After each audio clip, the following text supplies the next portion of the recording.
Lanterne Rouge Cycling Podcast presented by Zwift for the, what is this, Stage 5 Benji, the second and a half sprint that we've had.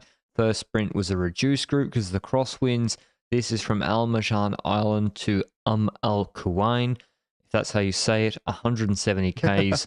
Honestly, Benji asked yesterday for the wind experts, would there be crosswinds not during the middle of the stage? So really the last 15 Ks, 20 Ks is where it was worth watching. A little bit, it's a flat stage. The finish is like 5K straight. There are a few roundabouts before then. Also, the finish was a little bit in parts narrower than like the huge, I swear some of the stages in like Abu Dhabi is on like a 6-lane highway. One of the ones that Bennett won with Mercury on Quickstep a couple of years ago. But this was a little bit narrower and then it opened up. We are not talking Benji's, the street outside his house narrow.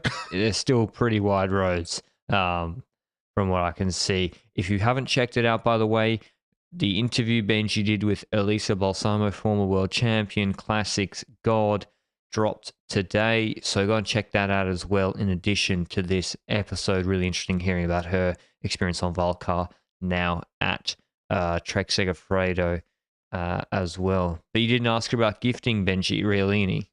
Yeah, I didn't ask about the gifting. I was like, should I ask about questions? This? Probably shouldn't. Obviously, they're gonna give me a prepped answer or something anyway. So I was like, let me just go for the questions I know that will come from the heart. Imagine if she was like, yeah, actually, there's a huge punch on after the stage. Riolini just came flying, all 45, 40 kilos of her. That would have been gold. Maybe that, yeah. You never know. Anyway, go and check out the new Zwift Hub. Go online. Don't just trust me. Cycling News says represents better value for money than any other turbo trainer on the market, and it's pretty hard to disagree with that. From $499 US, and then you can jump on and jump straight into Zwift. Easy to set up, delivered to your door. The most affordable, quality, direct drive smart trainer on the market. A class leader, as said by Bike Radar.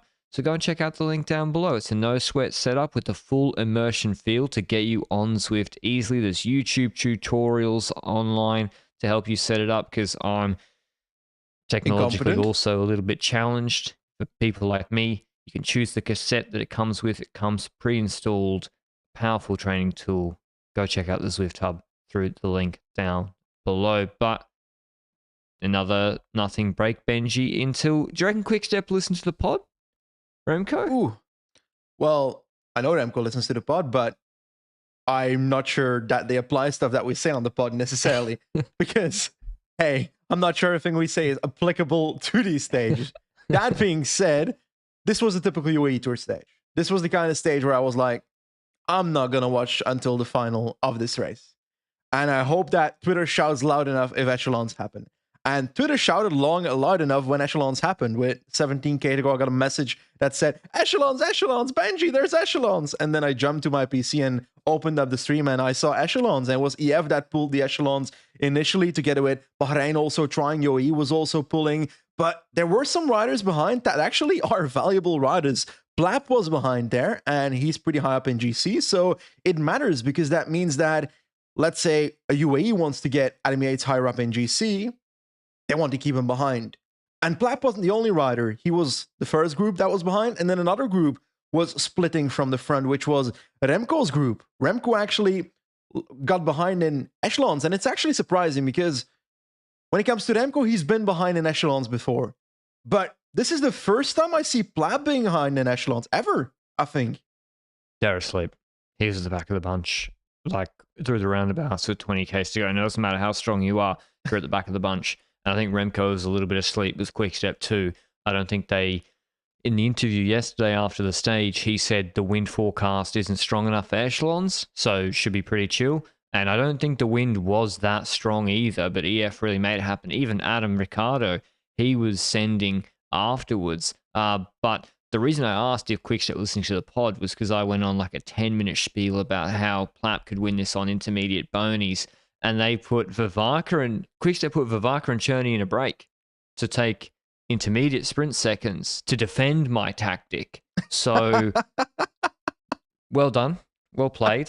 Took away the bonies. I think Remco took a couple as well, or maybe 3 or 1, I don't know, when he was on Merlier's wheel and they gapped Plapp. But yeah, you can never, even in UAE Tour, they would have done 90 watts all day. They're in cruising, super boring stage.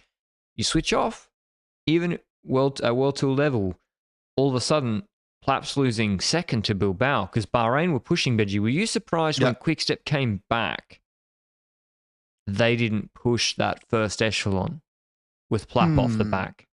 I don't know, because I do think they want to keep as many riders as possible to potentially once again get a stage with Merlier. Because yeah, I think so. While the fear of gaining time on UAE on Adam Yates in stage 1, in my opinion, should be bigger. You want to keep him behind as much as possible in stage 1. I don't think they see Luke Plapp as a threat that will take minutes or even 10, 20 seconds on Jebel Hafid on Remco, because in their eyes, and to be honest, in my eyes as well, if we look at Jebel Jais, not the same climb, but Plapp was struggling there when it comes to the sprint. And I wonder if that's related to the fact that he was struggling due to the climbing. And maybe we'll see on Jebel Hafid that he snaps earlier than Remco would, if that makes any sense. Yeah, I think so. I don't think they're too worried about. I think Remco's super confident for Sunday on her feet, to be honest. And he's not too worried about taking an extra 10 seconds. Bilbao was pulling, though, because he would have gone third to second, but it came back. Gloag was also behind. He was pulling. Coy, I think, was in Group 1. Other sprinters that were behind, I couldn't see maybe Demar, but I knew that Lotto Destiny, they were in really good position. Ahead, Bennett was there with Van Poppel. Merlier made it back. Groenewegen, I'm not sure. So, all back together. No break. Thomas de Gent did go on a break. We erased that, but that actually made the stage finish on time because they had to chase. They didn't give him any gap. And we're coming into a sprint, and it's messy. Again, we've got Jensen Plowright, I think it was. He hops the curb, safely for him, and then hops back in. Thankfully, Damar's at the back, and Broe were playing their traditional strategy, Benji, which they were like way at the back. It must save them so much energy, right? It saves them a lot of energy. They're relaxed. They're on the hoods. But it's very risky as well, because it depends on the factor of, can you get to the front in the last 1.5 to 2-ish kilometers, past everybody, and get that perfect lead out going in the final kilometer? That is the question here, because their strategy at Bora is basically that they wait at the back and then cross past other lead outs at the end. And if you get blocked, and then you can't sprint at the end. So in today's stage, that would actually work out quite well. But a lot of teams were trying to keep their riders at the front. And on one end, I get that. You want to keep your rider, your sprinter at the front as much as possible. But we've seen so many times in the UAE Tour this year, last year, the year before that, those wavy leadouts, like the Bora one, the ones that go over in a wave over the other leadouts, those leadouts seem to do better when it comes to positioning. And sometimes it doesn't work to get your sprinter to the front that way. But if you start at the front, like Lotto did here, with like 5 riders on the left side of the road, Groupama did in the middle, they're gone by the time the last 500 meters go, because other sprinters go past them. And we also see that a Ewan is then pushed back in the last stretch and doesn't necessarily have that pilot rider anymore. So again, Ewan, similar issue, can't seem to get himself in a competitive position, both team-wise, not getting him into that position, and also himself can't keep himself in a good position there. But a lot of other riders doing the same. Like Demar has the exact same issue. His best sprints in the past were a full-on lead-out, and that's not the case in these races anymore. Like, we've said it a lot of times before, the traditional lead-out isn't necessarily the best option anymore, Well, and he's, even if he, you don't believe in the traditional lead-out, they lost Sinkeldam, who was their best lead-out rider. They lost Guarnieri too, but they also lost Sinkeldam, who went to B&B on the promise of riches, and then Cavendish took Bowl instead of Sinkeldam to Astana, and Sinkeldam went to Alpecin. I think he's here for Plowright. But who do they have? I said who they should have leading out. Demar, Watson. I think they got to get the big train back for Demar, because without it, he's no good. He can't fight through from the back. So I think you got to have bigger, stronger trainers possible. Merlier had Burt on the right-hand side of the road. Again, they got blocked on the stage before Van Poppel and Bennett. They got nowhere. Looks bad. But if you play the ratio, you play the numbers, you look at the sprints the last 2 years or 2022 season and 2023, they will get blocked 1 in 6, 1 in 8 sprints, maybe. And it depends on the width of the road as well. But when they don't, Bennett's starting these sprints every time in the best position of any of the other sprinters. Yes. And he's being brought in the wheel the whole time. All these sprinters today, Coy, Merlier, even Gaviria, Groenewegen, all of them are only really 50% on a wheel, because Groenewegen as well is looking, I need to jump. They're thinking, this train's going to wave to my other side. I need to be able to jump over there, so I can't be perfectly on the draft. Bennett's just on Van Poppel. And this is why Tosh van der Sande and Jumbo, they were really forward in this sprint. And I didn't really understand it. They were really forward with Coy in the green jersey and Broe were at the back. They were kind of around Merlier and Burt. Yeah. And I was thinking, you're not going to beat Merlier from the wheel most of the time. Like, go use Tosh to just pilot you onto Bennett's wheel and hope for the best. Because last year, Cavendish won from Bennett's wheel. When he jumped him, that long sprint with Philipsen, he was on Bennett's wheel. Other guys have won so many times from Bennett's wheel the last 2 years. It's the best place to be with Merku, and then with Van Poppel, use them as a lead out. So that's what happened today. Van Poppel brings Bennett forward. Groenewegen shifts off, and Mezgec was on Bennett's wheel. That was the kind of the weird bit. I need to maybe rewatch it. Gaviria was fighting him. Groenewegen swings into Mezgec, who's his own teammate, and Mezgec yields the wheel, and that shifts Gaviria off the wheel. And then, kind of like last year, Benji, Groenewegen gets the jump like Cav did. Bennett just didn't jump at all. Because if he jumps there, Van Poppel didn't open up the inside either. I think they had an issue. I think they had the trouble that at the same time of Groenewegen going on the right side, Gaviria was going on the left side of Bennett, and Bennett basically launched too late. If Bennett launches a second earlier than that, then he is basically blocking Groenewegen. Or if Van Poppel goes to the side at that point, then Bennett is earlier than Gaviria. So one of the two should have made a move, whether it's Bennett launching or Van Poppel going out of the way. I feel like there's a mistake by one of them there. Depends on how much distance it was from the finish line, but I'd have to check how much distance it was from the finish line at that very moment of launching. But what I love about the sprint is how Dylan Groenewegen wormed himself into the wheel of Bennett at that last roundabout, started moving up in that last roundabout, then wormed himself into that wheel, and he launched at the perfect time, because if he doesn't launch there, then Bennett can launch there and will box him in. So he boxes in, Groenewegen boxes in Bennett instead, and next to that, he then comes across, but doesn't endanger Gaviria, in my opinion. I want your opinion on that in a second.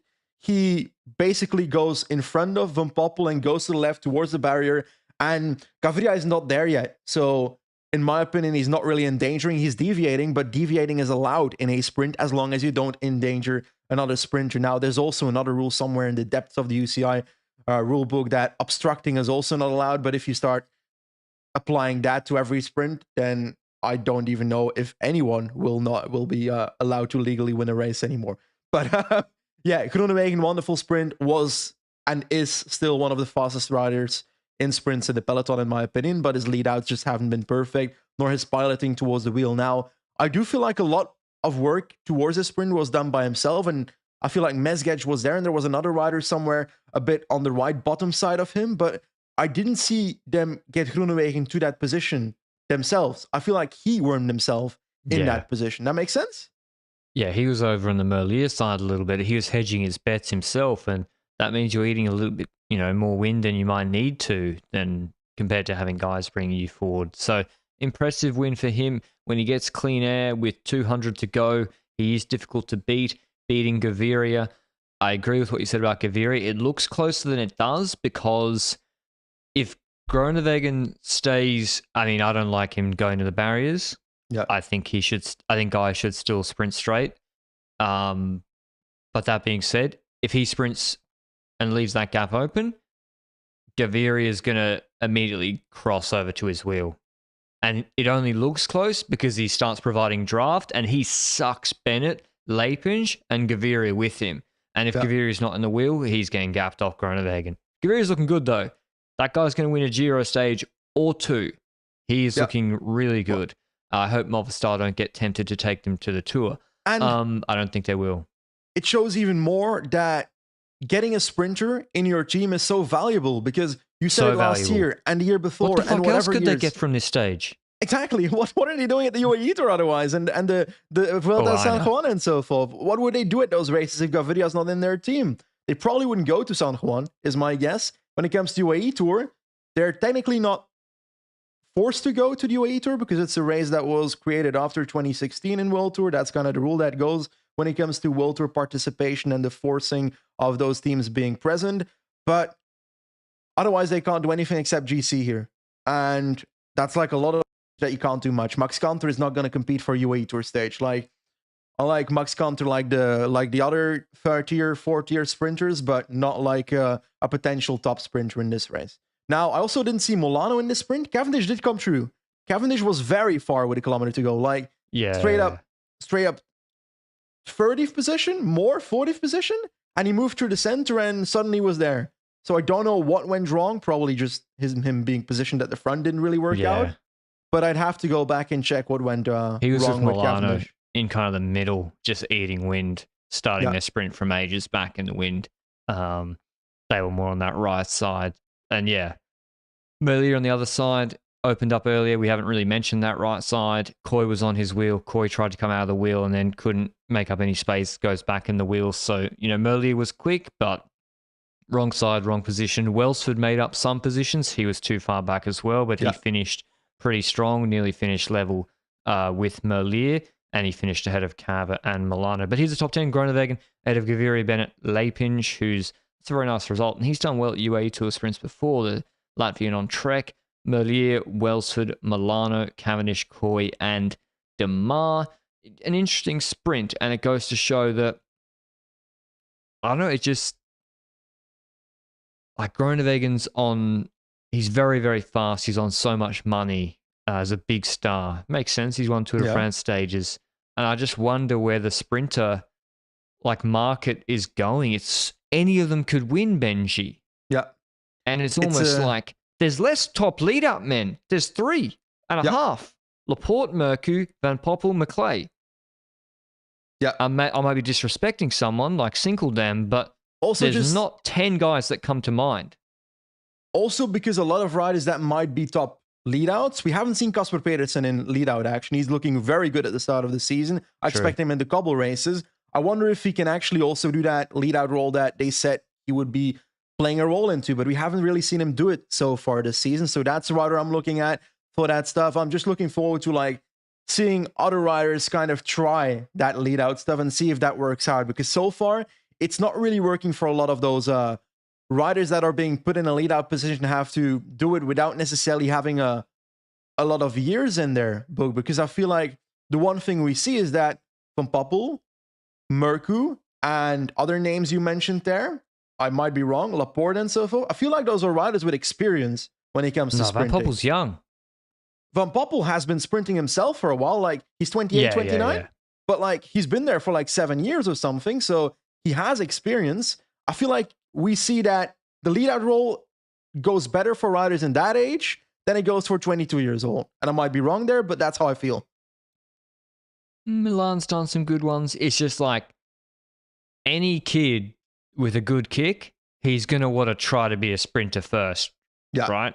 He'd rather try and win 1-1 sprints than be a lead-out in World Tour races. And that makes sense. You get paid more. Why not try when you're younger? I get it. Got word, I think, from our boy Welsford that the roundabouts were a little bit sketchy in this run-in, and maybe that's why, even though it looks straight, that has the effect of the peloton's fat, it gets squished, and maybe guys with no one around them, like Ewan, seems to struggle with those, or Cav got squeezed back a little bit, and then if you don't have Mullen, Archbold, Van Poppel to smash you forwards, then you yeah, it's really tough to move up, frankly. So that could be one of the reasons why we saw guys caught behind today. But listen, so many guys competing for this sprint. It's crazy. In a Tour de France, you won't see 10 guys of this quality. Maybe this year, maybe. Philipsen? But rarely you'll see 10 guys of this quality sprinting. You haven't seen Philipsen sprint, though. And I wonder if he's once again, in my opinion, he was the best sprinter of last year. If he once again shows up at that level. Yeah. Depth, you're right. I agree. Because every sprint so far, we're like thinking, okay, who can win this? Like 7 riders, 8 riders that could end up winning this race, 9 riders, 10 riders. And when it comes to Tour de France sprint stage, we're like, oh, those 2 riders will likely end up winning the sprint. And with Jakobsen last year when he was there, we also felt that way. With Philipsen at races last year, we also felt that way. Cavendish the year before in the Tour was basically, Cavendish is probably going to win the Tour sprint stage. So it feels like we're in a year where there's no real top sprinter. We don't have the Kittel days. We don't have the pure top Cavendish, the top Greipel days, the top Caleb Ewan days. And I like that because maybe one of the riders that we currently see as one of those 10 riders might be the next top sprinter that gets gaps on others. Who's impressed you so far? I would say, well, obviously Welsford is impressing this season, starting off in Argentina and then in this race. That's a big obvious one. I'd say when it comes to the other sprinters, I think mainly disappointments, except Gaviria. I feel like Olaf Koya expected more from. Yeah. He doesn't seem to get out of wheels necessarily and have that punch to get past people like you mentioned before. When I look at the rest of the top 10, Merlier wasn't that great today, but yesterday then he had to brake or crash is what he said or something in Belgian media. When it comes to Sam Bennett, I've got the same feeling as last year. The victories that he gets are 50%, if not more, Van Poppel that delivers it for him. That doesn't make him a bad sprinter because you also need to be able to trust your lead out, go through the gaps, and be able to deliver from the wheel of a lead out like Van Poppel. Now, I think Liepin's getting 12 is pretty damn fucking good in this race. Yeah, I know. And with no lead out, pretty much, unless I'm missing something, he's kind of doing it on his own. And Moschetti won a sprint, didn't he? Or Mareshko? They always kind of blend into the same guy to me. Moschetti. Was it? Okay, he won Almeria. I'm really testing the memory here. Otherwise, was there any other cycling on? Oh, Gran Camino. I'll mention that afterwards. So I'll do the stage preview tomorrow. Where are we going? Abu Dhabi Breakwater. Yes, Abu Dhabi Breakwater. Wow. I really know my UAE Tour stages. 166 Ks, pancake flat, 2 intermediate sprints. Probably be the breakaway. And then hopefully it isn't. Hopefully it's a solo breakaway. So we see at least the GC guys going for it. There might be wind. Is this it? The forecast isn't, that is this the indicative of it? Turning one where Bennett came out of the wheel of Ewan last year or the year before? No, Ewan came out of the wheel of Bennett? I don't remember anymore. Yeah, it's the one. It is a slight left and then goes right. And Mercu, this is where Lotto, this was the year they kept switching Kluger and De Boist as last man and second last man every sprint. And Ewan, Mercu washes or waves across diagonally, just like you mentioned in this show already. Really good lead out with Bennett in the wheel. And Ewan comes from the left side, perfectly gets onto Bennett's wheel, slingshots out, and beats him in 2021. So, I don't know. I don't know who wins. It's like literally a lottery. I'd have to guess. Groenewegen gets... Groenewegen's either 12th or 1st, I swear. He is that sort of guy. I've got mine. I'm going to go Welsford. You're going to go Welsford? I'm going to go for Sam Bennett. And the reason is that I think this is the perfect situation where you can diagonally cross as a lead out, wave past other sprinters if you're Van Poppel. So I think Van Poppel will have a plenty of a good lead out tomorrow. And Bennett will get it from... Or if Bennett's not good enough, someone's going to win from the wheel of Bennett from the lead out of Van Poppel. That's how I view tomorrow's stage, if that makes any sense. But hey, echelon-wise, I don't fucking know. Like, I'm getting my weather map up right here, but it says sand, and I don't know what that means. So I'm going to go with that. Terza GC, Evenepoel is 9 seconds now ahead of Plapp. He gained a couple of bonies. Bilbao's on 13 seconds. Stefan de Bod's in 4th. I would not have known that. Wout Poels is in 5th. Also didn't know that. Harm van Hoek is in 6th. Leknesson 7th. Rubio's 8th on 113. So Adam Yates on 114. Steinhauser on 113. Lot to play for in Jebel Hafid. That's on Sunday, though. Prediction. But otherwise, pardon? Prediction. Bahrain will not use Wout Poels for Bilbao. Oh, of course not. No. They love to triple stack top 10 in World Tour GC. That's their favorite thing. But Bilbao will just follow anyway. Like, does he really want it to be a hard? Of course, you could be like, okay, you should use Wout Poels. He should go up the road, but Remco will just choo-choo, I think. Is my guess. Adam Yates is going to attack anyway. Yeah. Surely. As soon as the bottom hits, UAE lead out. I think so. And they launch. I think within 7 minutes, he's gone. He's on the podium by the end of this race. That is, you are saying Bilbao is a scrub, man. Or Plapp. Or Remco. Nah. Bilbao's I fear for competent guy. Plapp the most. And Really? I like Plapp I as a feel for rider. Bilbao. Okay. Guess we'll see. Anyway, that's on Sunday. Yesterday, there was Gran Camino Stage 1. We're not going to be recapping every stage. Maybe we'll do a little one next week. I'm beginning my Odyssey tomorrow morning back to Andorra, so I don't have to do these in the middle of the night anymore, which I haven't missed. But yeah, Gran Camino started 4-day Galician stage race 2.1. It is it finishes in Santiago de Compostela, where the Vuelta finished when Roglic was he won in front of the cathedral where the pilgrimage is, the Camino, meaning the way, the walk. So Jonas Vingegaard's joined there. He saw Pogacar in the sunny, 12 degrees in Andalusia, looked lovely, no leg warmers. He thought, let me get some Spanish stage racing action in the legs. If what he can do, I can do better. Unfortunately for him, Spain has many microclimates, and despite the TT at the end of this race, it started snowing on stage 1 very, very heavily. There was literally a snowplow coming for the course. And apparently the riders stopped the race, but the organisers were in the process of doing it. Whatever happened, I'm not sure. There was a descent coming up where the snow wasn't settling because it was above 0, apparently. But listen,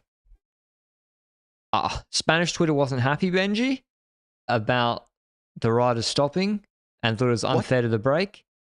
Yeah, we